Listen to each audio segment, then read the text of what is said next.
Kau yang patut disembah. Yesus, tak terukur kasih-Mu. Yesus, sungguh ku cinta Kau Yesus. Yesus, tak terukur kasih-Mu. Yesus, sungguh ku cinta Kau. Haleluya. Terima kasih Bapa Surgawi. Terima kasih Tuhan Yesus. Terima kasih Roh Kudus. Kami bersyukur siang hari ini buat anugerah. Terima kasih. Kami mempersilakan keluarga Allah boleh mengajari kami kembali. Sebab sesungguhnya hanya di dalam Yesuslah ada kebenaran. Di dalam keluarga Allah saja ada kebenaran. Dan biarlah kiranya sang kebenaran itu boleh menerangkan kebenaran itu sendiri kepada kami. Dan biarlah kiranya mata kami tertuju kepada kebenaran itu. Terima kasih Tuhan Yesus. Terima kasih Roh Kudus. Kami bersyukur hari ini. Oh, berkati anak-anak-Mu semua dimanapun mereka berada hari ini. Biarlah kiranya roh hikmat dan wahyu turun bagi semuanya kami, agar kami dapat memandang melampaui mata jasmani kami. Terima kasih Bapa, terima kasih Tuhan Yesus, terima kasih Roh Kudus. Kami bersyukur, haleluya. Sama-sama katakan amen. Silakan duduk saudara, puji Tuhan, shalom. Gimana kabar saudara hari ini? Luar biasa, amen. Baik, puji Tuhan ya. Nah, saudara, oke, ya. Kita buka dulu saudara. Pertama ayatnya dari Matius ya. Markus.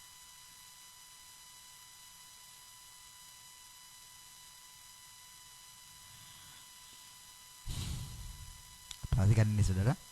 Markus pasal 13 ayat yang itu kalau saudara lihat di perikopnya itu saudara, di Alkitab saudara kan ada perikopnya itu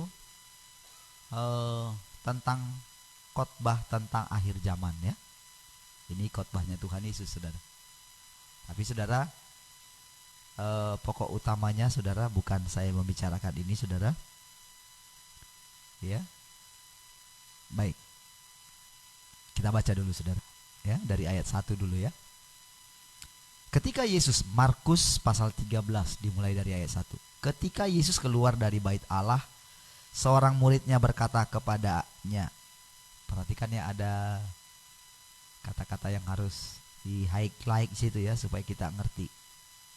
Ketika Yesus keluar dari bait Allah. Jadi bait Allah dulu pertama ya. Highlight di situ ya. Seorang muridnya berkata kepadanya, "Guru, lihatlah betapa kokohnya batu-batu itu dan betapa megahnya gedung-gedung itu." Ya.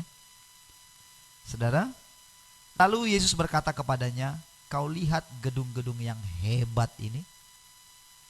Karya siapa saudara gedung-gedung yang hebat itu saudara? Karya manusia. Ya. Tidak satu pun akan dibiarkan terletak di atas batu yang lain. Semuanya akan diruntuhkan. Memang saudara, secara ini sudah nubuatan ini sudah terjadi secara fisik. Tapi ingat sekali lagi saya katakan saudara, khotbah ini adalah khotbah berbicara mengenai akhir zaman. Saudara percaya kita sedang hidup di akhir zaman, amin? Amin saudara? Saudara, kita sedang hidup di akhir zaman saudara. Nah, perhatikan saudara. Lalu di ayat berikutnya dikatakan, ketika Yesus duduk di atas bukit Zaitun berhadapan dengan bait Allah. Ini sangat penting saudara. Kenapa ditulis berhadapan dengan bait Allah? Tentu ada maksudnya di balik itu. Berhadapan dengan bait Allah. Ya. Petrus, Yakobus, Yohanes, dan Andreas bertanya sendirian kepadanya. Gak tertarik ya? Ya, Tuhan Yesus sangat senang dengan peristiwa yang seperti ini saudara. ketika sendirian tanya, ini saudara lebih mudah menjelaskan apa yang dimaksudkan oleh seseorang ketika sendirian, tidak dalam kelompok yang banyak gitu. Ya. Jadi Tony sangat senang dengan ini. Tentu saudara, perkataan ini sangat luar biasa ya. Katakanlah kepada kami bila manakah itu terjadi dan apakah tandanya kalau semuanya itu akan sampai kepada kesudahannya. Lalu Tuhan Yesus cerita ya tentang apa-apa saja yang terjadi di akhir zaman. Ya. Akan ada orang yang menyesatkan, waspadalah supaya jangan ada orang yang menyesatkan kamu. Akan datang banyak orang dengan memakai namaku dan berkata, akulah dia, dan mereka akan menyesatkan banyak orang. Perhatikan saudara, penyesatan itu bukanlah sesuatu yang berbicara di luar nama Tuhan. Semuanya mereka pakai nama Tuhan, saudara. Oke. Lalu, dan apabila kamu mendengar deru perang atau kabar-kabar tentang perang, janganlah kamu gelisah. Semuanya itu harus terjadi. Dan kita sudah melihat ya dari, jangan lihat di zaman kita, di zaman sebelum kita, saudara. Bangsa bangkit melawan bangsa, itu sudah terjadi. Puncaknya nanti kan perang Harmagedon. Ya, karena apa? Terjadi saling karena saudara kan di dunia ini kan sifatnya kan egois ya, mementingkan diri sendiri.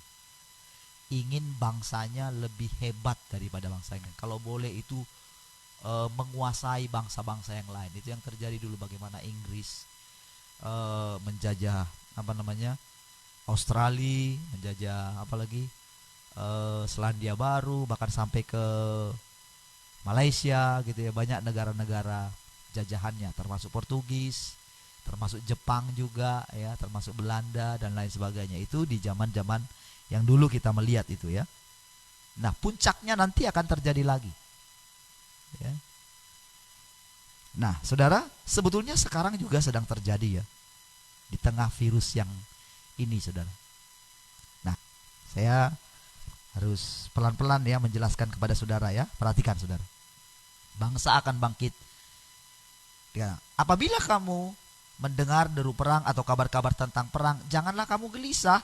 Semuanya itu harus terjadi, tapi itu belum kesudahannya. Sebab bangsa akan bangkit melawan bangsa dan kerajaan melawan kerajaan, akan terjadi gempa bumi di berbagai tempat, dan akan ada kelaparan.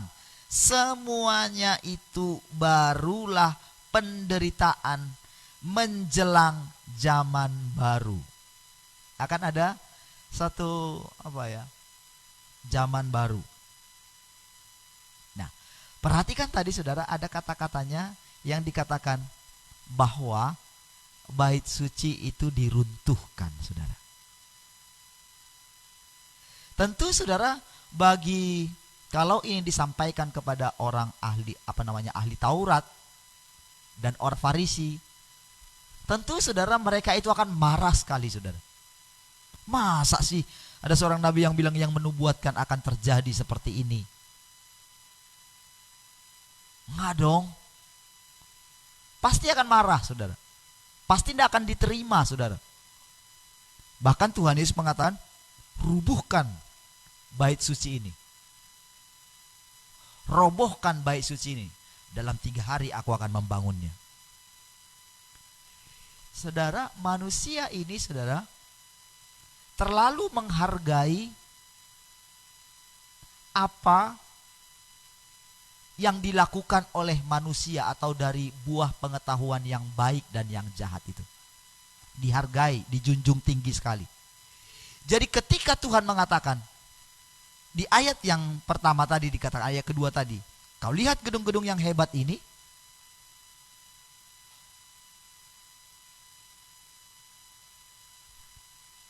tidak satu pun akan dibiarkan terletak di atas batu yang lain. Semuanya akan diruntuhkan. Saya berdoa biar Roh Kudus kiranya memberikan kita hikmat untuk mendengarkan lanjutannya, saudara. Ya, saya mohon Roh Kudus membukakan hati kita supaya kita boleh mengenal Tuhan yang sedang berbicara bagi kita. Oke? Ya, coba saudara. Sekarang kita lihat di Yohanes pasal yang ke-8. Yohanes pasal 8. Perhatikan ini. Kita mulai dulu saudara dari ayat yang ke-30. Ya, Yohanes pasal 8 ayat 30. Setelah Yesus, perikopnya adalah kebenaran yang memerdekakan. Setelah Yesus mengatakan semuanya itu, banyak orang percaya kepadanya. Saudara, kalau dari ayat yang pertama ini, saudara mungkin wow, ini yang disebut mungkin penuaian kali ya. Setelah Yesus mengatakan semua itu, banyak orang percaya kepadanya. Saudara, ketika sebuah gereja menjadi banyak orang percayanya, masuklah banyak rancangan-rancangan manusia kepadanya. Mulailah keluar ide-ide dari manusia bagaimana caranya mempertahankan ini menjadi tetap banyak. Tidak peduli.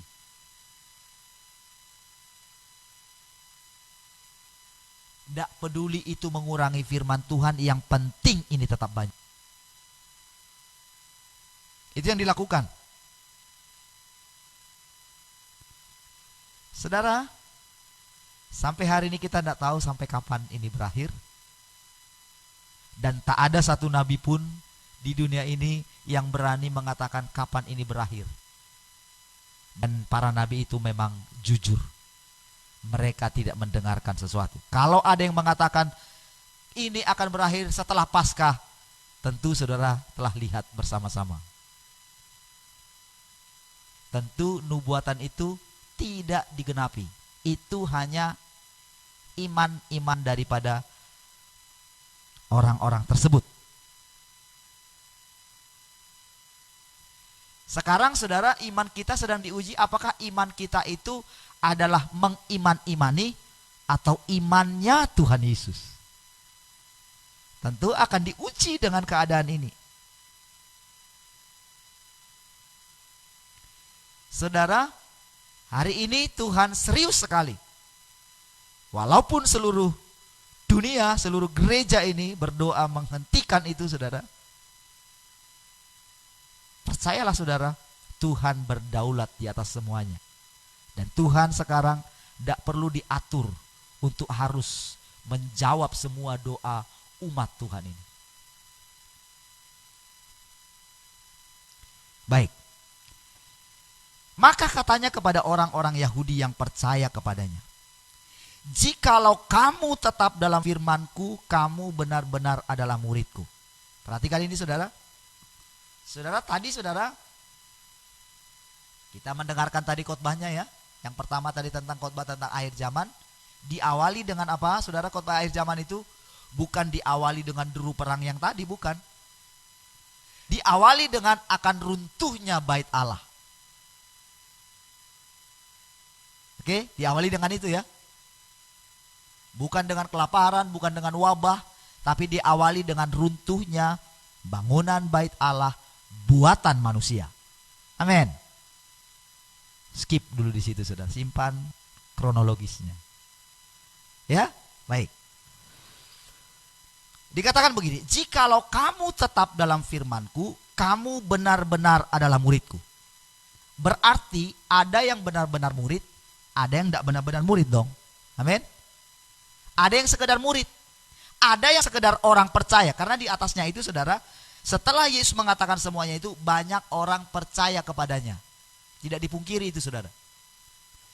Tapi saudara, kalau saudara baca ayat berikutnya, ternyata saudara, Tuhan Yesus tidak puas dengan hanya sekedar orang itu menjadi percaya saja. Atau Tuhan Yesus tidak puas dengan gedungnya itu dipenuhi dengan orang percaya tok. Sekalipun itu berjuta-juta mungkin. Baik ya, perhatikan baik-baik. Ini sedang kita lihat bagaimana Tuhan, bukan manusia. Kalau menurut manusia, dengan ukuran yang besar, tentu itulah satu keberhasilan dengan gedung yang megah, dengan segala peralatan yang ada. Bagaimana supaya orang itu tetap nyaman di sana? Tidak lagi mencari firman atau kebenaran di luar sana. Seolah-olah dihipnotis di situ, saudara. Lihat ayat setelah diruntuhkan itu, saudara. Apa tadi muncul, saudara, berikutnya, saudara? Akan muncul apa? Akan muncul apa, saudara? Setelah diruntuhkan tadi, muncul apa? Para penyesat. Nah, yuk. Pokoknya pakai catatan dong supaya di ini tahu gitu. Buktinya ditanya nggak nangkep tadi. Ya. Setelah itu kan terjadi katanya. Mereka bilang, penyesat ini bilang, Yesus ada di sini. Datanglah. Lalu dibuatlah satu keadaan yang membuat seolah-olah itulah ibadah. Sehingga apa yang terjadi kita lihat, banyak jemaat mengkultuskan gerejanya, bukan mengkultuskan Tuhan Yesus, tapi mengkultuskan gerejanya, mengkultuskan ajarannya, mengkultuskan tata ibadahnya, seolah-olah itu ibadah. Orang menjadi lupa bahwa ibadah yang sejati adalah mempersembahkan tubuh sebagai korban. Amin, saudara. Sebagai persembahan yang hidup. Orang menjadi lupa, menyembah itu bukanlah musik. Menyembah itu bukanlah satu nada penyembahan, bukan. Menyembah adalah menyembah Bapa dalam roh dan kebenaran. Karena Allah itu adalah roh. Karena pada waktu itu, saudara, terjadi terjadi perbincangan antara Tuhan Yesus dan perempuan Samaria.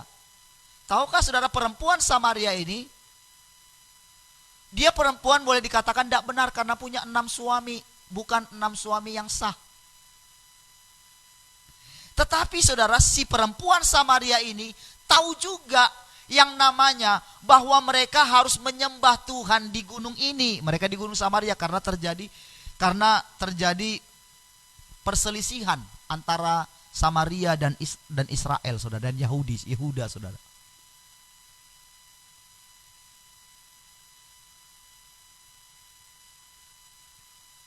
Jadi, saudara, orang-orang Israel, saudara, itu melarang orang Samaria itu datang ke sini. Jadi mereka buat tempat ibadah di sana.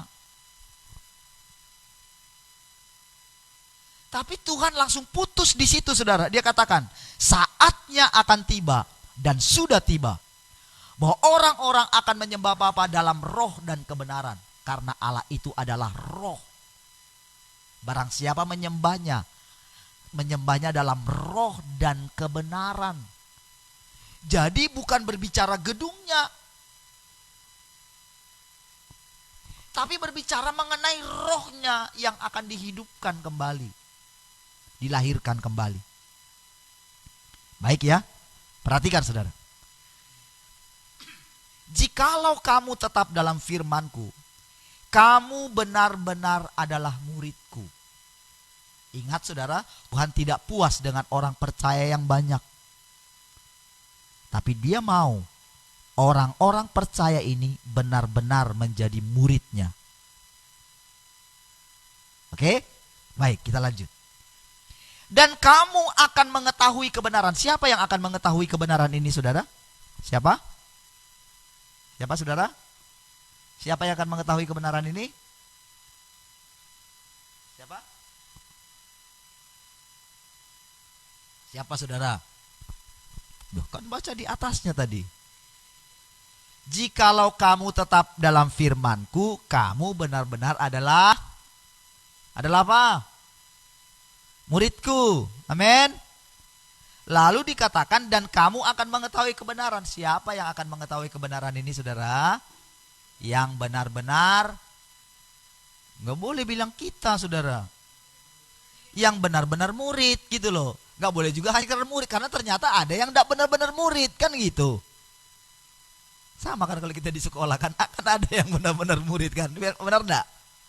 Ada yang suka bolos, kapan?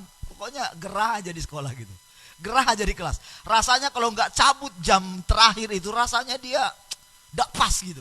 Saya punya teman dulu kayak gitu. Pokoknya setiap mata pelajaran, apalagi kalau misalnya fisika pas terakhir gitu atau kimia gitu ya. Makanya akhirnya dirubah, kimia itu nggak dibikin di belakang gitu, dibikin agak di jam-jam pertama gitu kan. Karena kalau nggak bisa lari saudara, atau bahasa Inggris gitu ya. Berarti ada yang benar-benar murid, yang culun gitu pakai kacamata gitu kan. Artinya sudah suka belajar gitu ya. Ada yang nggak benar-benar murid, ya. Nah, yang benar-benar murid ini katanya, yang apa? Jikalau kamu tetap dalam firmanku, bukan firman buatan manusia, bukan firman interpretasi manusia. Amin. Bukan firman yang dikurang-kurangi oleh manusia, tapi firmanku. Karena firmanku ini yang dikatakan firmannya Tuhan Yesus ini, itu adalah kebenaran. Amin. Oh, ini belum masuk gigi 2 saudara. Perhatikan. Mereka bilang gini saudara, mereka bantah. Yang bantah ini saudara bukan orang Farisi. Karena perikopnya di atas, setelah itu banyak orang menjadi percaya. Jadi yang Tuhan bicara ini kepada orang yang percaya itu loh saudara. Tetapi orang yang percaya ini langsung dites dengan firmannya sendiri. Benar enggak ini? Langsung disaring dengan firmannya. Jadi jangan heran tadi saudara ketika Tuhan katakan bait suci ini akan diruntuhkan, bait Allah ini betapapun megah ini akan diruntuhkan. Tidak ada ruginya sama sekali dia. Halo, amin. Yang rugi manusia, Tuhan tak rugi sama sekali.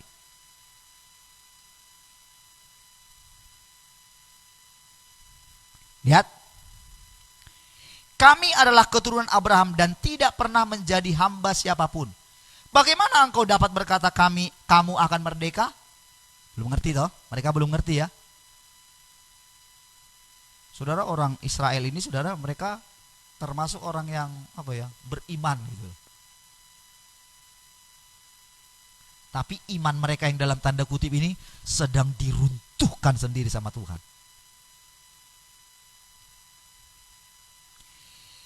Kata Yesus kepada mereka, Aku berkata kepadamu, sesungguhnya setiap orang yang berbuat dosa adalah hamba dosa.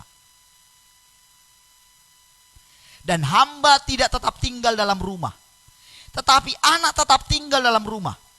Jadi apabila anak itu memerdekakan kamu, kamu pun benar-benar merdeka. Saya harus skip dulu ayat yang ini, karena saudara, ini nanti akan saya jelaskan di belakang. Ya, saya masih masuk prolognya, masih masuk pembukaan, gitu ya. Ini nanti penjelasan di belakang. Ya, kita perhatikan dulu saudara. Di ayat berikutnya dikatakan begini. Aku tahu bahwa kamu adalah keturunan Abraham, tapi kamu berusaha untuk membunuh aku. Saudara, tentu saudara kita mesti yakin bahwa perasaan Tuhan tidak pernah keliru. Amin. Amin saudara.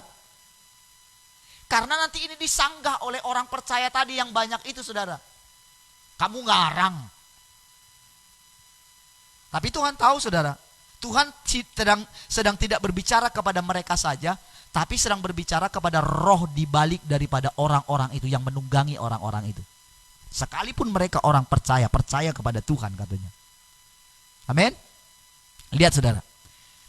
Dikatakan, engkau berusaha untuk membunuh aku karena firmanku tidak beroleh tempat di dalam kamu. Padahal saudara katanya mereka percaya.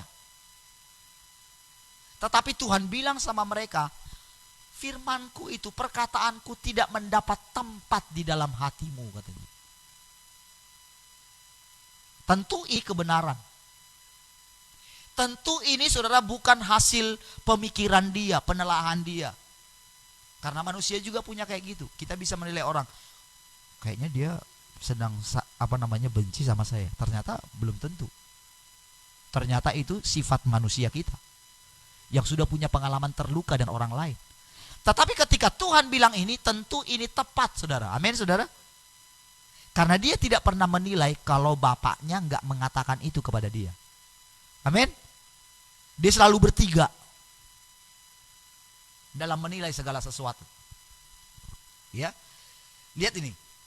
Apa yang kulihat pada Bapa, itulah yang kukatakan. Dan demikian juga kamu perbuat tentang apa yang kamu dengar dari bapakmu. Siapa bapak mereka di situ dibilang? Iblis, ya. Amin. Tapi Yesus jelas-jelas bilang, apa yang kulihat pada Bapa, itulah yang kukatakan. Wow, ini saudara membuat mereka ini, saudara, kebenaran yang Tuhan sampaikan itu begitu menohok, saudara. Langsung kalau pukulannya itu, saudara, itu sampai masuk di bum gitu.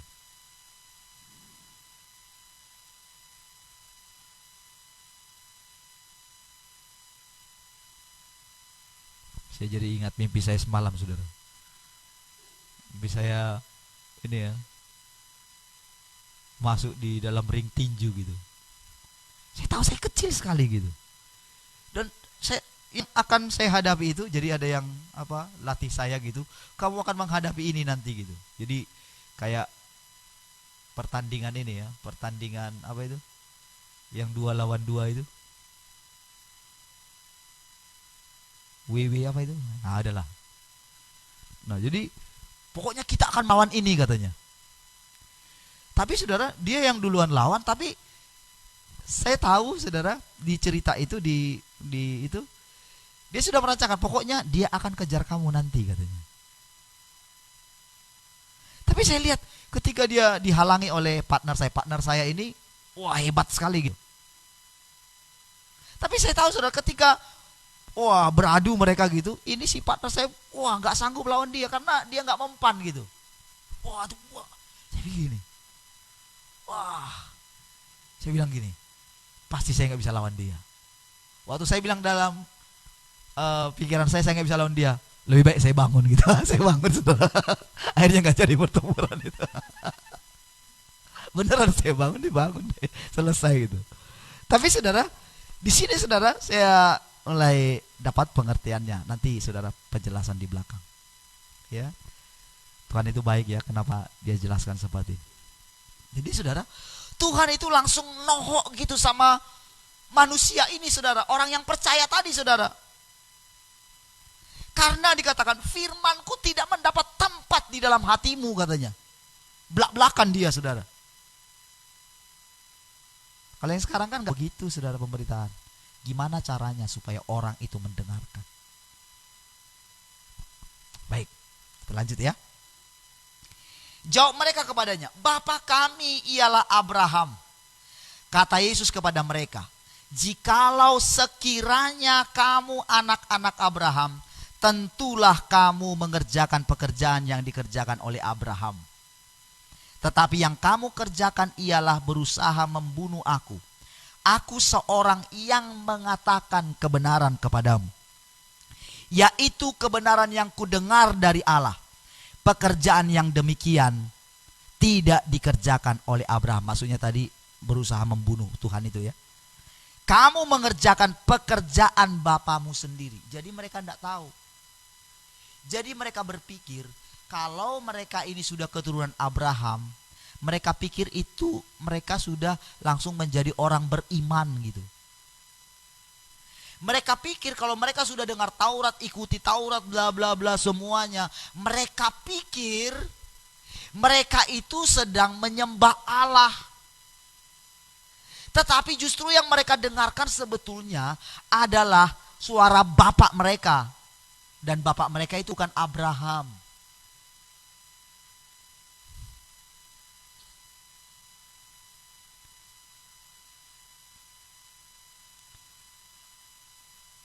Lalu saudara, terjadi perdebatan berikutnya. Jawab mereka kepadanya, Bapa kami ialah Abraham. Kepadanya, jikalau sekiranya kamu anak Abraham, tentulah kamu mengerjakan pekerjaan yang dikerjakan oleh Abraham. Tetapi yang kamu kerjakan ialah berusaha membunuh aku seorang yang mengatakan benar, yaitu kebenaran yang kudengar dari Allah. Kamu mengerjakan pekerjaan bapamu sendiri. Jawab mereka, kami tidak dilahirkan dari zina. Bapak kami satu, yaitu Allah. Wow, meningkat lagi saudara. Kalau tadi mereka hanya bilang bapak kami Abraham, sekarang bilang bapak kami satu, yaitu Allah. Padahal saudara, Yesus tahu sendiri yang kamu bilang itu aku nih. Karena saudara, orang Israel tidak pernah berjumpa dengan Allah Bapa yang mereka sebut Allah tadi saudara.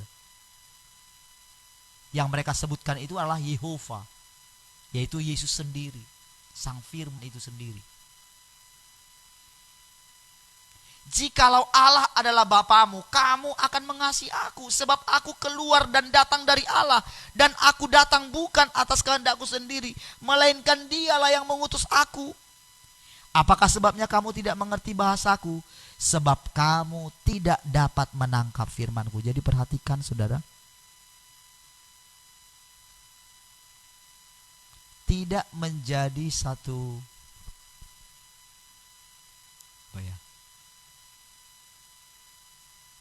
tidak menjadi satu kepastian bahwa orang itu bisa mendengarkan perkataan Allah sekalipun dia menjadi orang percaya. Itu maksudnya.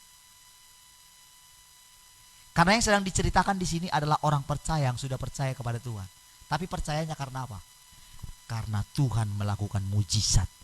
Mereka lihat. Dan inilah yang kebanyakan mengisi gedung-gedung yang besar tadi. Karena mereka melihat kuasa mujizat. Seperti yang dikatakan tadi di mana saudara? Di dalam Markus pasal 13 tadi kan? Setelah yang pertama diruntuhkan, apa dikatakan tadi? Hati-hati terhadap Mesias-Mesias palsu. Nabi-nabi palsu. Guru-guru palsu. Berhati-hati dengan yang mengatakan, oh di sini rumah Tuhan. Di sini rumah Allah.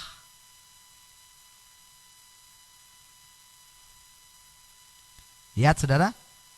Apakah sebabnya kamu tidak mengerti bahasaku?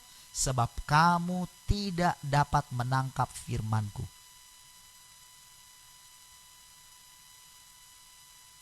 Saudara, jadi Tuhan Yesus yang bilang ya. Dan kita harus percaya bahwa apa yang Tuhan bilang adalah kebenaran. Amin. Iblislah yang menjadi bapamu, dan kamu ingin melakukan keinginan-keinginan bapakmu. Ia adalah pembunuh manusia sejak semula dan tidak hidup dalam kebenaran. Dia tahu kebenaran, tapi dia tidak hidup dalam kebenaran. Itulah iblis. Tapi lebih parah manusia saudara. Udah gak tahu kebenaran gitu kan. Dan gak mau tahu kebenaran,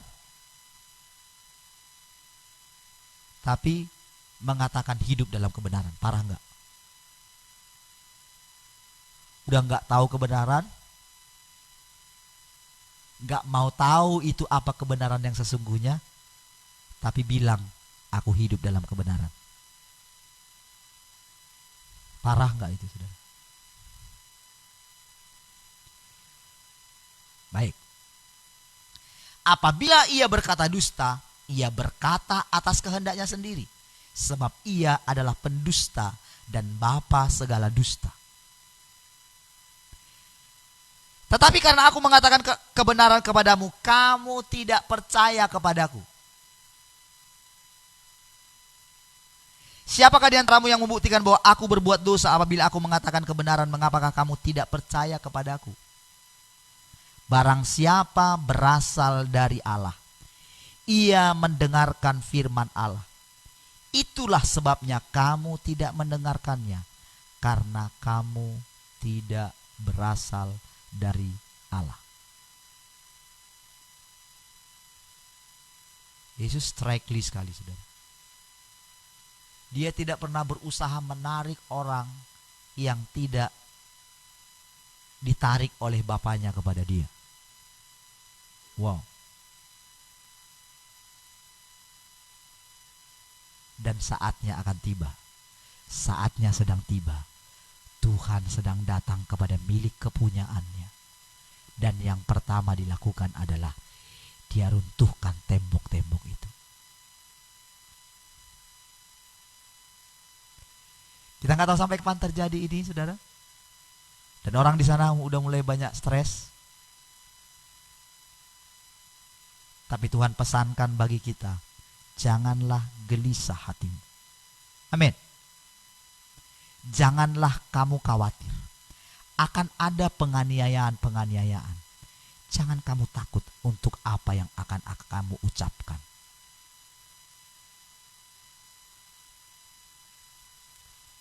Sadhu Sundar Selvaras bilang begini, kita mesti mempersiapkan anak-anak kita untuk siap jadi martir.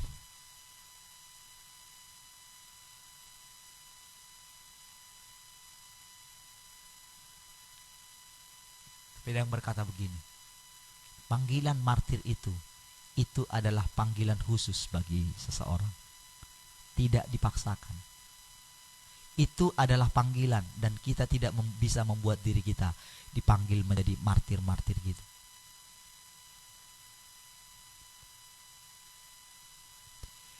Perhatikan sekarang.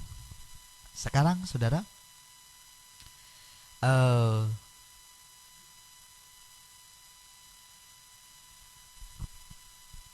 masuk ke 2 Timotius atau 1 Yohanes ya. Sebentar. 1 Yohanes atau 2 Timotius nih. Bentar. 1 Yohanes 5 ayat 19.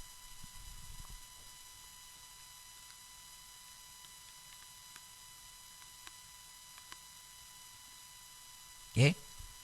Tadi saudara dapat satu pemahaman ya, apa yang disampaikan oleh Tuhan, apa yang sedang terjadi. Oke. Dia sedang datang meruntuhkan, ya. Ingat saudara, kita sekarang tidak boleh pakai kacamata dari daging kita sekarang ya, dari diri kita. Kita mesti padamkan dulu, izinkan Tuhan berbicara dalam hati kita.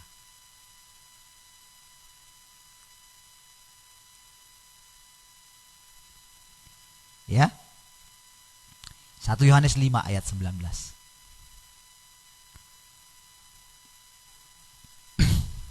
Ini kebenaran, mulai dari 18 saja ya.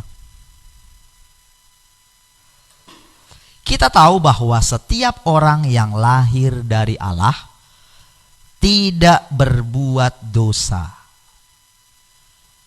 Tetapi dia yang dari Allah, dia yang lahir dari Allah melindunginya.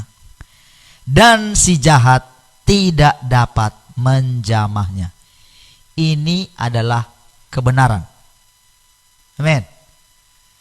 Dan saudara, ini mesti skip, mesti simpan dalam hati saudara. Ini adalah kebenaran. Apa yang sedang terjadi dalam kita itu bukanlah kebenaran, tapi kenyataan. Kenyataan tentang hidup kita secara manusia. Perhatikan baik-baik. Saya mesti ulangi ya. Yang di rumah, yang di luar sana, perhatikan.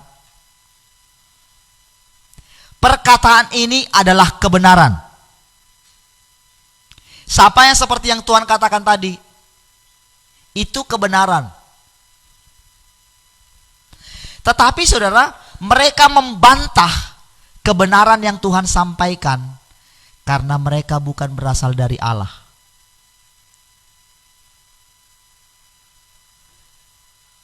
Yesus datang kepada milik kepunyaannya. Milik kepunyaannya itu menolak dia. Dan firman Tuhan tidak mendapat tempat dalam hati mereka. Karena yang mau mereka dengarkan adalah sesuatu yang membuat keuntungan bagi daging mereka. Ketika Tuhan menyampaikan kebenaran yang sesungguhnya untuk roh mereka, firman itu tidak mendapat tempat di dalam mereka. Karena apa?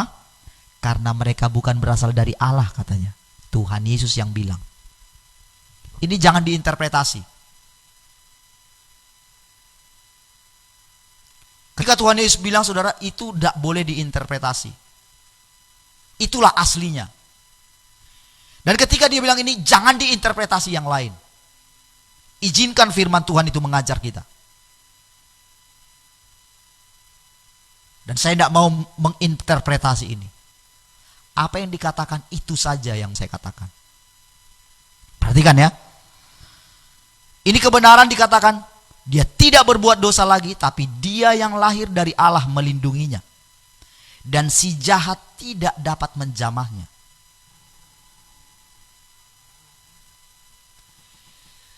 Kalau si jahat dapat menjamah seseorang, orang percaya yang berasal dari Allah, itu bukan kebenaran, itu kenyataan.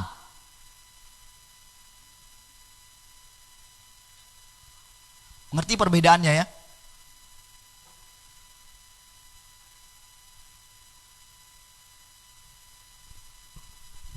Kebenarannya adalah si jahat tidak dapat menjamahnya. Amin. Ayat 19.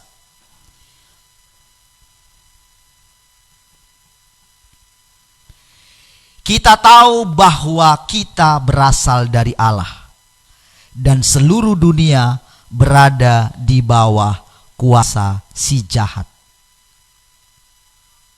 Oke? Akan tetapi kita tahu bahwa anak Allah telah datang dan telah mengaruniakan pengertian kepada kita, supaya kita mengenal yang benar dan kita ada di dalam yang benar, di dalam anaknya Yesus Kristus. Dia adalah Allah yang benar dan hidup yang kekal.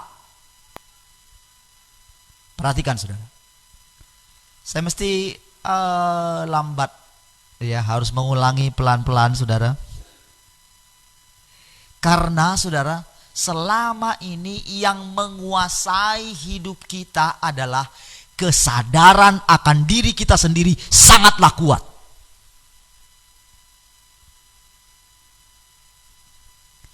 Inilah yang membuat anak Allah itu tidak bisa memerdekakan kita. Yang dikatakan tadi dalam Yohanes pasal 8. Di mana kebenaran tidak bisa memerdekakan kita. Karena apa? Kebenaran itu tidak mendapat tempat di dalam hati kita. Karena banyak orang percaya itu masih hidup dengan kenyataan, bukan dengan kebenaran. Tahukah saudara, kita ini tidak pernah bisa menjadi benar, saudara. Kita itu adalah benar karena kita tinggal di dalam Allah, tinggal di dalam Yesus. Jadi jangan pernah membuat, oh aku sudah berada dalam posisi ini. Tidak, sebentar lagi engkau pasti jatuh.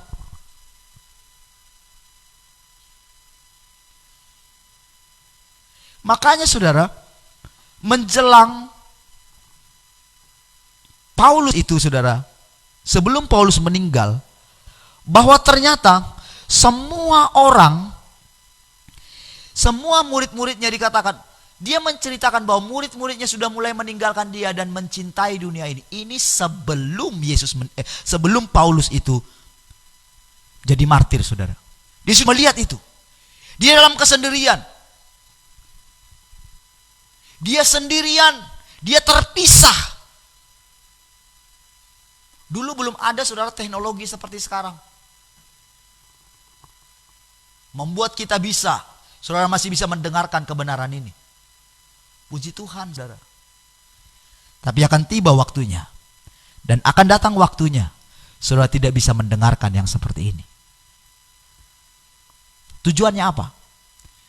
Supaya seperti di zaman mula-mula, ketika Paulus beribadah, dia boleh hadir dalam setiap rumah-rumah jemaat Tuhan.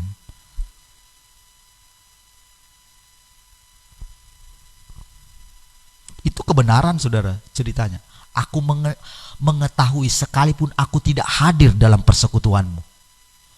Aku mengetahui tertib hidupmu. Semua kemajuan teknologi yang sedang dibuat untuk membuat kita, membuat orang percaya terkekang hidup masuk dalam alam roh. Dan apa yang menjadi milik dunia ini nanti akan mereka peroleh, akan mereka tarik. Sekarang kita masih dikasih kesempatan, puji Tuhan, haleluya. Tapi siap-siaplah ketika itu ditarik oleh yang punya. Yang punya adalah dunia ini. Perhatikan. 2 Timotius 2 ayat 19.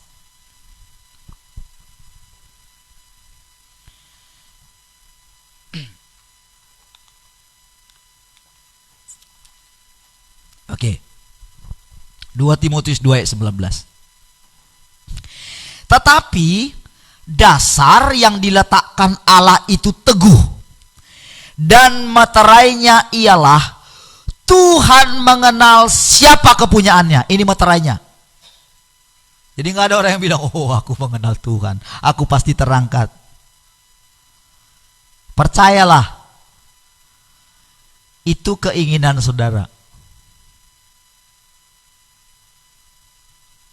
Dasar yang diletakkan Allah itu teguh, dan meterainya ialah Tuhan mengenal siapa kepunyaannya, dan setiap orang yang menyebut nama Tuhan hendaklah meninggalkan kejahatan. Bukan hanya yang pertama. Tuhan mengenal memang siapa milik kepunyaannya. Perhatikan ayat 20. Dalam rumah yang besar bukan hanya terdapat perabot dari emas dan perak, melainkan juga dari kayu dan tanah. Yang pertama dipakai untuk maksud yang mulia, dan yang terakhir untuk maksud yang kurang mulia. Jika seorang menyucikan dirinya dari hal-hal yang jahat, ia akan menjadi perabot rumah untuk maksud yang mulia. Ia dikuduskan, dipandang layak untuk dipakai tuannya, dan disediakan untuk setiap pekerjaan yang mulia. Saudara, untuk pekerjaan yang mulia ini, saudara, ingat yang pertama, saudara. Oh, saya harus jelaskan dulu yang pertama ini. Saudara,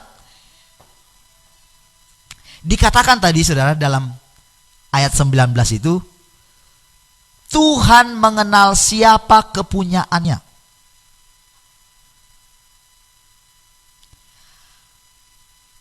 Dan setiap orang yang menyebut nama Tuhan hendaklah meninggalkan kejahatan.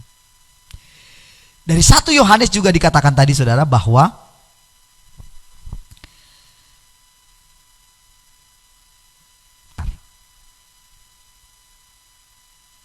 oh ini. Oops. Oh ini dia. Wis, ternyata bukan. Kelewat.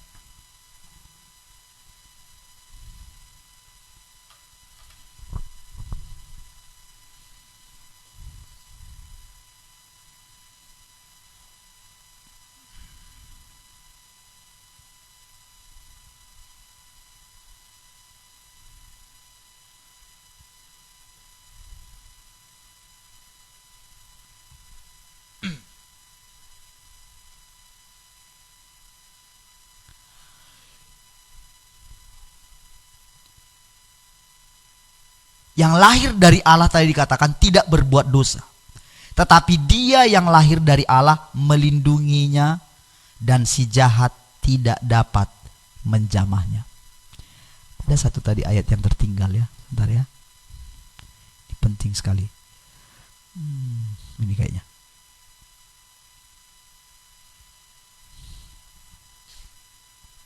Wah, kok bukan di sini ya?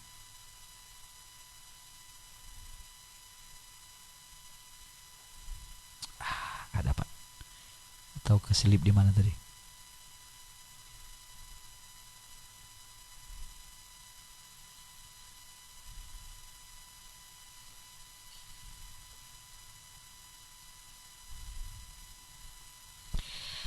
Haleluya, baik ya.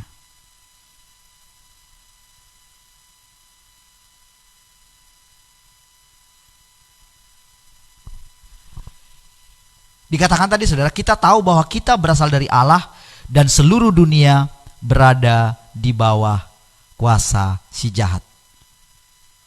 Dan dikatakan, akan tetapi kita tahu bahwa anak Allah telah datang dan telah mengaruniakan pengertian kepada kita, supaya kita mengenal yang benar dan kita ada di dalam yang benar, di dalam anaknya Yesus Kristus. Dia adalah Allah yang benar dan hidup yang kekal. Perhatikan ya, saudara, saya jelaskan dulu sini ya, supaya kita boleh kembali ke yang tadi yang awal. Saudara, dikatakan Yesus itu adalah kebenaran. Yesus itu adalah jalan. Kita lihat teladannya, kita hidup, kita mengikuti jalannya. Tapi dia juga adalah kebenaran. Kemarin kita sudah belajar tentang hidup ya. Dia hidup di dalam kita gitu. Tetapi dia juga adalah kebenaran.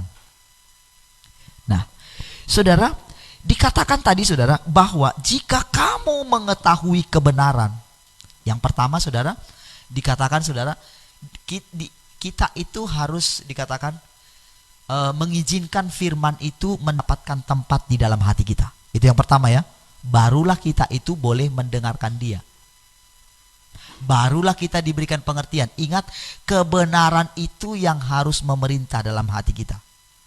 Namun pada kenyataannya saudara, ketika Paulus menulis surat kepada Timotius saudara, dia menceritakan keluh kesahnya. Keluh kesahnya adalah bagaimana orang-orang mulai meninggalkan jalan Tuhan. Bagaimana orang-orang mulai mencintai dunia, saudara. Bahkan kalau kita baca dari kisahnya, rasa-rasanya menurut dia ya, rasa-rasanya dia seperti mengalami seperti yang dialami oleh Elia. Tinggal aku sendiri. Dan saya percaya saudara, itu diizinkan Tuhan dialami oleh Paulus, supaya dia juga mengalami apa yang dialami oleh Tuhan Yesus sendirian. Ketika dia di Taman Getsemane, dia mengharapkan 3 muridnya, ring satunya saudara. Dia mengharapkan doa sama-sama dengan dia, tapi 3 murid ring satunya itu pun tertidur. Makanya keluar firman, roh memang penurut, tapi daging lemah. Lalu muncullah khotbah yang mengatakan, oh kita harus ini bangun pagi-pagi bla bla bla bla bla. Selama itu kekuatan manusia kita, selama itu bukan lahir daripada karena kita melihat kebenaran, pasti kita gagal lagi. Jadi kebenarannya adalah, jika kamu mengetahui kebenaran, yang pertama izinkan kebenaran itu memerintah dalam hatimu. Saudara, perlu kita ketahui dunia ini berubah-ubah. Amin. Dan kalau nanti saudara perhatikan, kejahatan itu semakin meningkat, termasuk virusnya semakin meningkat. Banyak orang mengatakan, kalau saudara ikuti ya, mumpung lagi masih bisa saudara gunakan, saudara lihatlah saudara perkembangan di dunia sedikit gitu, supaya saudara mengerti sedikit bagaimana perasaan mereka yang tidak kenal Tuhan, kebingungan mereka. Wah, kalau kayak gini nanti gimana ya? Belum selesai kasus ini saudara, sudah antri kasus di belakang, bahkan yang lebih parah dari sini. Orang dibuat saling curiga antar bangsa dengan bangsa yang lain. Padahal ada oknum di baliknya yang ingin menguasai dunia ini. Bukan menguasai satu bangsa lagi saudara, satu dunia, ingin mengatur. Dan mulai timbul pikiran begini. Dengan yang kasus begini aja, mulai orang sadar. Saya ketika lihat ya di YouTube, saya mulai lihat orang-orang mulai sadar, masa sih kita ini harus dikasih vaksin segala macam. Baru mulai mereka cerita tentang vaksin. Dulu vaksin polio itu adalah untuk orang yang ini. Kenapa semua orang anak-anak jadi dikasih vaksin itu? Mulai sadar. Sekarang coba kita mulai cek, ketika dikasih vaksin itu, kenapa umur manusia jadi tambah pendek? Kenapa orang-orang yang gak pakai vaksin Kenapa umurnya panjang-panjang? Orang mulai question mark. Jangan-jangan.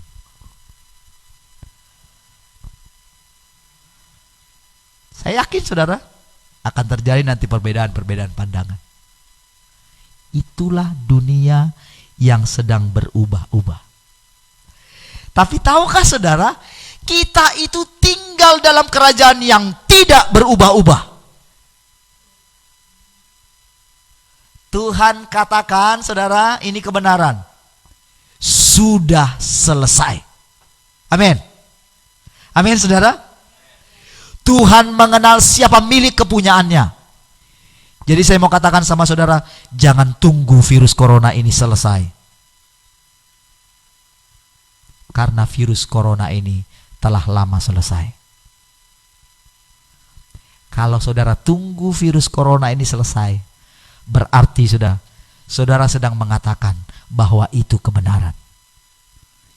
Itu bukan kebenaran, itu adalah kenyataan. Amin. Oh, tentu kita akan diberikan hikmat, saudara. Saudara, tentu saudara nggak akan disuruh. Ini bukan sifatnya dari Tuhan. Wah, gembar-gembor. Ayo, mana coronanya? Tentu saudara tidak akan seperti itu. Itu adalah daging. Dari Tuhan nggak ada kayak gitu. Tuhan datang nggak waktu dia datang ke muka bumi, dia bilang, ayo kumpulkan semua di sini. Orang-orang sakit, ayo sembuhkan semua. Ada nggak seperti itu? Tidak. Amin.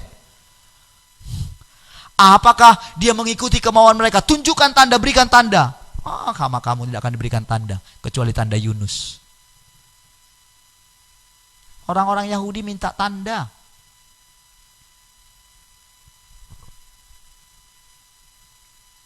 Tapi Tuhan tidak mau. Karena itu adalah cobaan dari pencobaan daripada si jahat kan, ketika di padang gurun kan dia sudah menang atas itu. Dia nggak perlu membuktikan kepada mereka. Kamu tidak akan diberikan tanda. Mereka ngotot. Karena mereka mau memaksa Tuhan Yesus jadi raja. Bukan itu cara Tuhan. Dia turun ke tempat yang paling rendah. Amin. Kebenarannya adalah semua sudah selesai. Kadang-kadang saudara, saya sebagai ini ya, yang suka memperhatikan gitu ya, apa yang disampaikan bagi gereja Tuhan, saya suka perhatikan gitu. Kadang-kadang sedih sekali saudara. Aduh, kok masih nyampein yang kayak gini ya Tuhan ya. Kadang-kadang mau nangis rasanya saudara. Masa di tengah-tengah keadaan yang seperti ini masih cuma menyampaikan tentang, aduh ini pasti berlalu, aduh.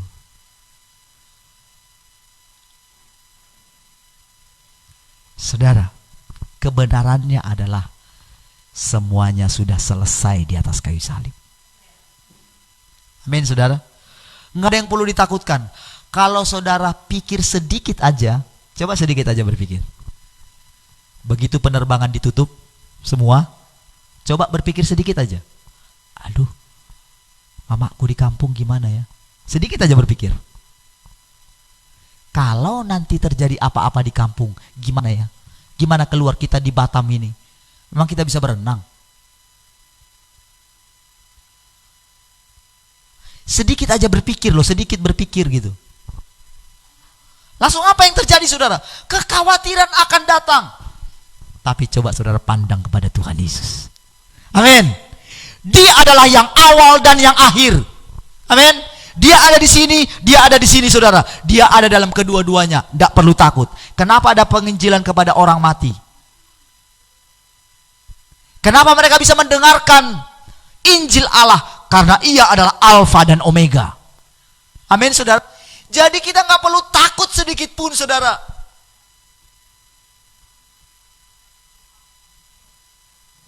Kita tidak perlu menunggu badai ini berhenti saudara. Karena di dalam Tuhan tidak ada badai. Amin saudara. Justru dikatakan angin badai itu adalah pelayan-pelayannya. Amin saudara. Justru dikatakan mendahului dia wabah, demam mengikutinya saudara. Nggak ada yang perlu kita takutkan, saudara. Sekalipun mereka merancang di tempat-tempat yang tersembunyi, saudara, kita tinggal dalam kerajaan yang tidak tergoncangkan. Jadi apa yang perlu kita lakukan? Sekali lagi mari kita kembali ke Yohanes pasal 8 itu. Yohanes pasal 8 itu, perhatikan sekali lagi, saudara.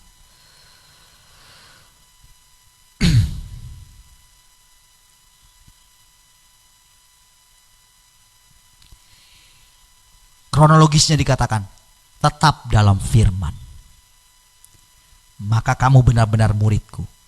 Izinkan firman itu tinggal mengambil alih seluruh hidup kita. Amin. Latih. Kalau Tuhan bilang jangan khawatir, jangan pernah tak khawatir. Kalau Tuhan bilang, saudara, oleh bilur-bilurku kamu sudah sembuh, jangan pernah lihat sakit penyakitmu. Saya mau bilang sama saudara, itu kenyataan, itu bukan kebenaran. Kebenarannya adalah engkau sudah sembuh. Yang sakit di luar sana, dengerin itu.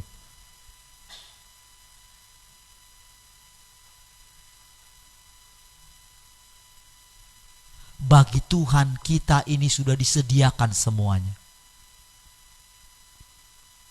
Dompet yang kosong itu kenyataan, bukan kebenaran. Amin. Kebenarannya adalah kapan saja butuh, pasti tersedia. Kecuali kalau keinginan saudara tampilkan, ya saudara dengan sekuat tenaga lah. Kebenarannya adalah tidak perlu takut sedikit pun, tidak perlu khawatir sedikit pun. Kebenarannya adalah yang di 1 Yohanes tadi dikatakan apa, saudara? Dikatakan, saudara, bahwa kita ini dibenarkan oleh Allah. Amin, saudara. 1 Yohanes 2 Yohanes tadi. 1 Yohanes 5 ayat 20 ya. Sekali lagi ya. 1 Yohanes 5 ayat yang ke-20. Akan tetapi kita tahu bahwa anak Allah telah datang dan telah mengaruniakan pengertian kepada kita, supaya kita mengenal yang benar, dan kita ada di dalam yang benar, di dalam anaknya Yesus Kristus. Dia adalah Allah yang benar dan hidup yang kekal. Sekalipun kita lihat sekarang ini kan, siapa yang benar? Wah, ketika hamba-hamba Tuhan dalam tanda kutip besar bertentangan dengan yang lain, yang di bawah, lalu begini, membela pendetanya masing-masing gitu. Oh, pendeta aku benar. Oh, yang ini pendeta aku lebih benar. Datang yang satu, saudara. Yang satu bila yang satu. Datang yang satu, disalahin semua tiga-tiga. Saya ingat jadi kejadiannya si itu ya, si Ayub ya. Ini saya lagi pikir, yang ini yang mana Elihu, yang mana siapa gitu ya. Yang mana Ayub gitu, kayaknya Ayub nggak ada di situ. Karena kan Ayub kan harus korengan dulu, dia baru betul. Ini nggak ada yang korengan di situ. Semua berpakaian megah soalnya kan, berarti nggak ada itu. Nah, ketika lihat itu, wah, sampai keluar, saudara, surat dari pembimas Kristen gitu. Ya ampun. Sampai teguran datang dari pembimas Kristen, keluar, saya baca, ya ampun.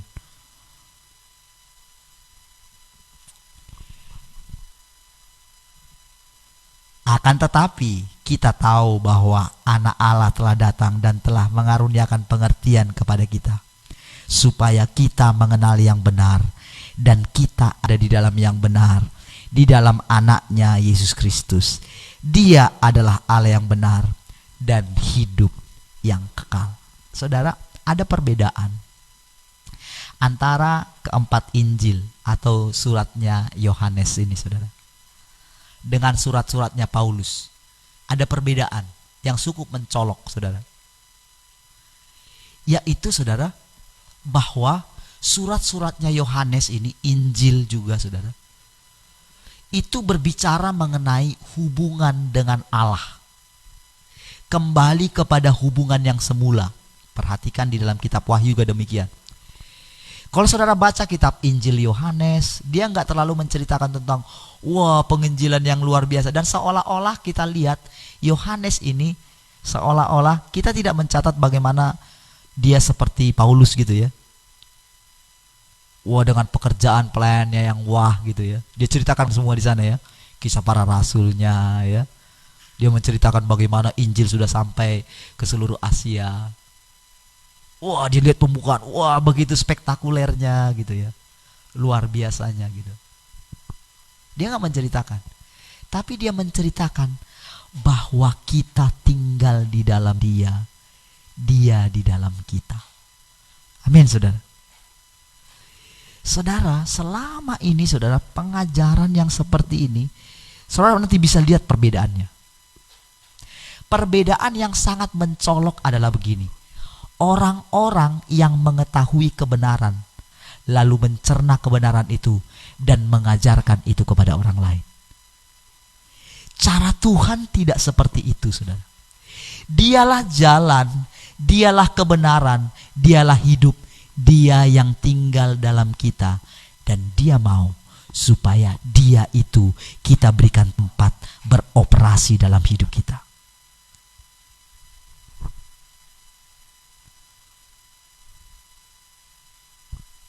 Kembali ke Yohanes tadi, perhatikan. Kamu akan mengetahui kebenaran dan kebenaran itu akan memerdekakan kamu. Ayat yang ke-34. Ayat 35. Dan hamba tidak tetap tinggal di dalam rumah, tetapi anak tetap tinggal dalam rumah. Jadi apabila anak itu memerdekakan kamu, kamu pun benar-benar merdeka. Siapa yang memerdekakan siapa? Siapa yang memerdekakan kita? Apakah kita? Tadi yang pertama ini, jadi ini gak boleh berdiri sendiri saudara. Jika kamu mengetahui kebenaran, maka kebenaran itu memerdekakan kamu. Tidak boleh tinggal sampai di situ. Karena sering saudara, inilah juga yang dilakukan oleh Paulus.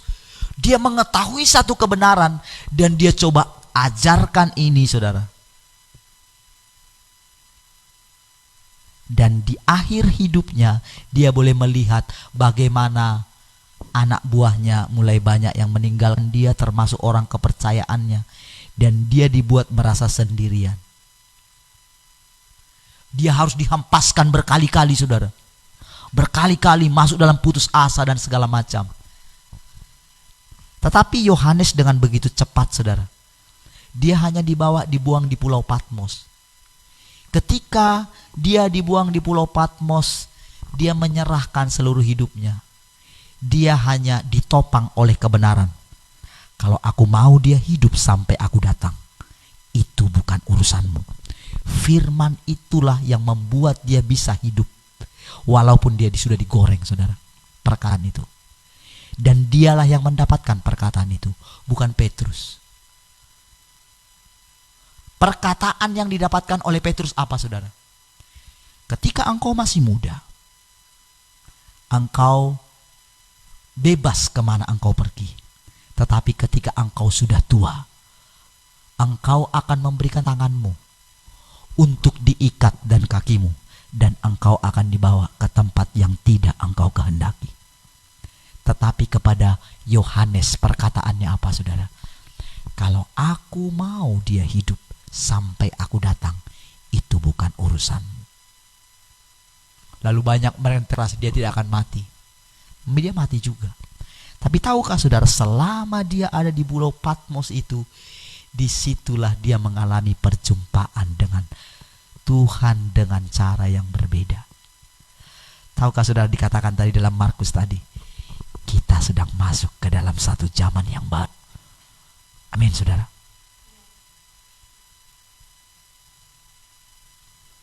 Zaman kita berbeda sekali. Ini belum pernah kita dengar cerita seperti ini saudara. Segala sesuatunya tidak terprediksi saudara.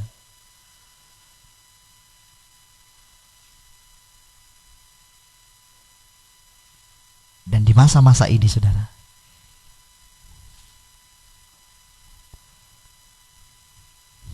Yeremia 31 ayat 34. Biar ini menjadi ayat terakhir, nanti saya akan jelasin lagi di radio ya. Saya tidak bisa terlalu detail ya. Nanti di radio akan lebih detail lagi. Perhatikan.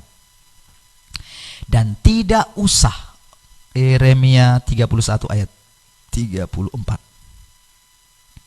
Atau mulai 32 juga boleh, nggak apa-apa.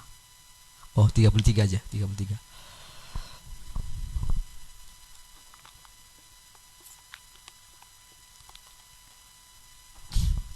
Satu, dua, tiga. Tetapi beginilah perjanjian yang kuadakan dengan kaum Israel sesudah waktu itu. Demikianlah firman Tuhan. Aku akan menaruh Tauratku dalam batin mereka dan menuliskannya dalam hati mereka.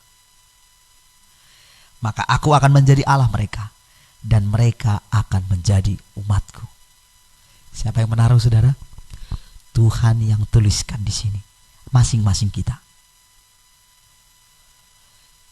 Saudara, sebelum para rasul-rasul itu mati, saudara, sepertinya mereka para murid itu tercerai-berai semuanya. Siapa yang mengizinkan itu terjadi? Tuhan juga. Siapa yang mengizinkan Yohanes harus dibuang ke Pulau Patmos? Dia sendirian di sana.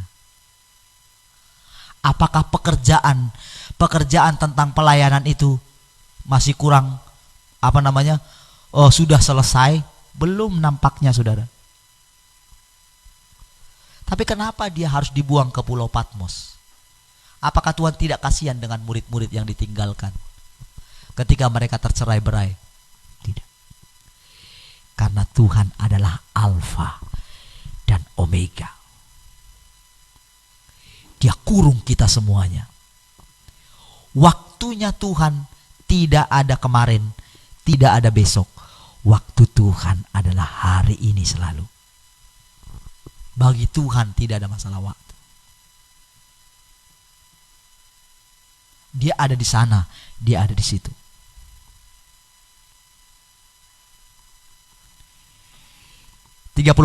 Dan tidak usah lagi orang mengajar sesamanya atau mengajar saudaranya dengan mengatakan, kenallah Tuhan. Tidak usah. Sebab mereka semua, besar kecil, akan mengenal aku. Demikianlah firman Tuhan. Sebab aku akan mengampuni kesalahan mereka dan tidak lagi mengingat dosa mereka. Ini kebenaran. Amin, saudara.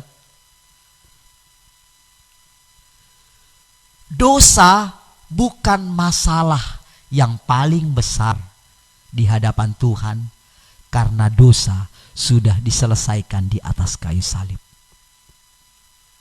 Masalahnya adalah apakah kita mau kembali kepada Dia dan mengizinkan Dia, mengizinkan firman-Nya itu mendapat tempat di dalam kita, dan mengizinkan Dia hidup di dalam kita dan benar-benar memerdekakan kita. Ingat sekali lagi, kita merdeka bukan dengan kebenaran saja yang kita ketahui.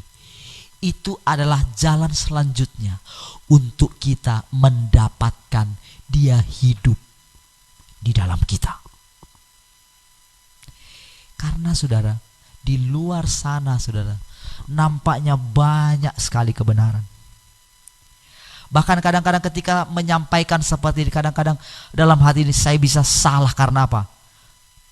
Kadang-kadang saudara, kenapa seperti ini? Daging saya muncul. Itu yang saya lihat ketika mendengarkan. Tapi sejujurnya dalam hati saya sedang mau mengizinkan, silahkan dia yang bicara. Tapi kadang-kadang perasaan kemanusiaan tinggi sekali. Aduh Tuhan, salahkah aku? Padahal dia yang sedang berbicara kepada kita. Saya juga mau merendahkan hati saya. Saya mau mendengarkan Engkau berbicara. Dan biarlah hari-hari ke depan saudara, kita mengizinkan Dia beroperasi dalam hidup kita. Dalam 2 Timotius tadi dikatakan, di dalam rumah yang besar Ada peralatan dari emas, dari perak. Peralatan yang mulia dipakai untuk alat-alat yang mulia. Tetapi kalau terbuat dari kayu dan jerami, dia tidak akan tahan uji. Jadi yang sedang Tuhan perhatikan apa, saudara? Bahannya. Amin, saudara. Saudara, nanti yang akan kita masuki, sorga yang akan kita masuki, saudara, itu terbuat daripada bahan-bahan. Bahan-bahannya ada kita. Kalau kita menyucikan diri kita dari segala hal-hal yang jahat dari dunia ini. Perhatikan, saudara, semua yang berasal dari dunia ini jahat di hadapan Tuhan. Daging sama sekali tidak berguna. Rohlah yang memberi hidup. Hanya ketika kita mengizinkan Tuhan mengerjakan pekerjaannya di dalam kita, itulah pekerjaan Tuhan yang sesungguhnya. Tuhan Yesus tidak peduli apakah mungkin jemaat itu mungkin tidak terurus di sana, tetapi dia mengungsikan Yohanes di Pulau Patmos. Tapi dia tahu bagaimana caranya menjagai jemaat yang ditinggalkan.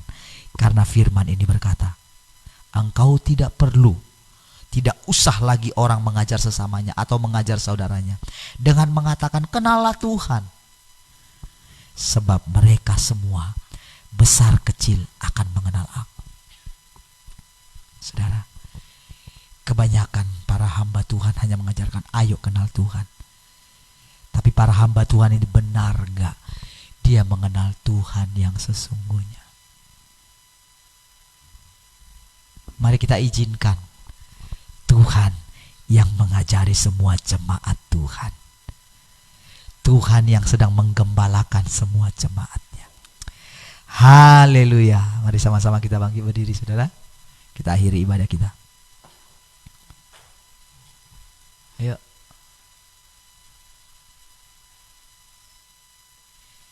Yesus, kau kebenaran aja. Ada? Ayo cepat.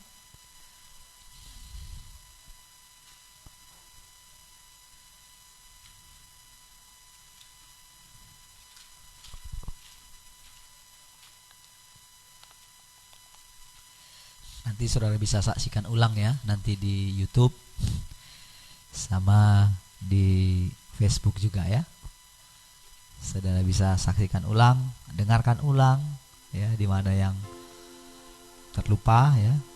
Dan saudara bisa nanti saksikan lagi acara kita mendengar suara Tuhan lewat FB juga ya, hari Selasa, dan pemuritan hari Kamis. Ya, supaya saudara ngerti. Kadang-kadang ada yang tidak kesampaian gitu ya. Yesus, kau kebenaran.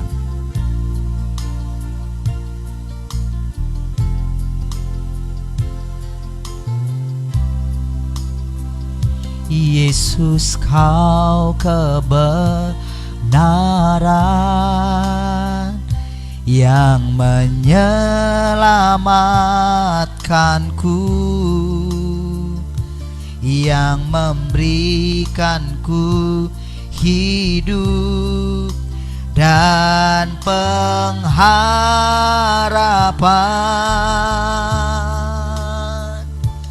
Ku ikut kehendak-Mu, ku perlu anugerah-Mu, ku nyatakan janjiku kepadamu.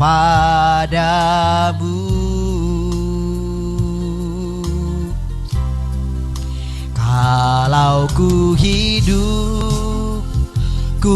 hidup bagimu, hatiku tetap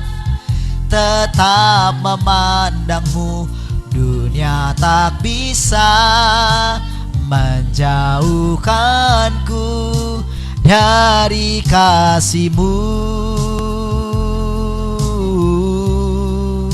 Selama ku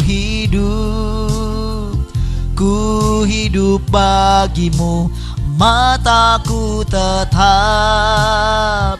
tetap memandangmu. Dunia tak bisa menjauhkanku dari kasih-Mu. Dunia tak bisa, dunia tak bisa dari kasih. Dunia tak bisa, dunia tak bisa menjauhkanku dari kasih-Mu. Haleluya. Terima kasih Bapa. Yesus adalah kebenaran yang tinggal dalam hidup kami. Kami percaya segala sesuatu sudah selesai di atas kayu salib. Ketika Tuhan Yesus berkata, sudah selesai, it is finished. Tak ada yang perlu kami ragukan, kami takutkan dalam hidup kami. Bahkan tentang hidup kami ini, bahwa hidup kami yang lama sudah berlalu, yang baru sudah datang. Yaitu hidup kami ini bukan kami sendiri lagi, tapi Kristus yang hidup dalam hidup kami. Hidup yang kami hidupi sekarang adalah hidup oleh iman di dalam Anak-Nya yang menyelamatkan kami. Terima kasih. Terima kasih Bapa Surgawi, terima kasih. Damai sejahtera yang melampaui segala akal, biarlah itu boleh menguasai hati dan pikiran kami. Dan biarlah kiranya hikmat Allah boleh turun kepada seluruh jemaat Tuhan. Semua orang-orang yang turut menyaksikan siaran ini, baik hari ini, baik nanti akan mengikuti lagi siaran ulangannya. Kami berdoa di dalam nama Tuhan Yesus, semuanya boleh memberikan hatinya untuk boleh mengizinkan firman Allah boleh tinggal di dalam hati kami masing-masing. Terima kasih Bapa. Terima kasih Tuhan Yesus. Kami berkati bangsa kami.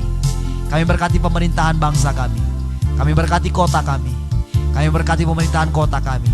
Turunlah kiranya hikmat dari Allah, ketenangan, damai sejahtera turun bagi pemerintahan bangsa kami, untuk boleh menangani keadaan ini dengan baik, dengan hikmat yang tepat dari Allah, di dalam nama Tuhan Yesus.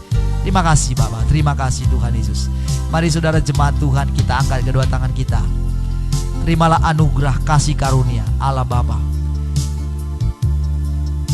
persekutuan yang manis bersama dengan Roh Kudus menyertai kita semuanya, mulai hari ini sampai datang kedua kali menjemput kita di awan-awan yang permai, bahkan sampai selama-lamanya. Mari semua kita yang diberkati sama-sama katakan amin. Puji Tuhan.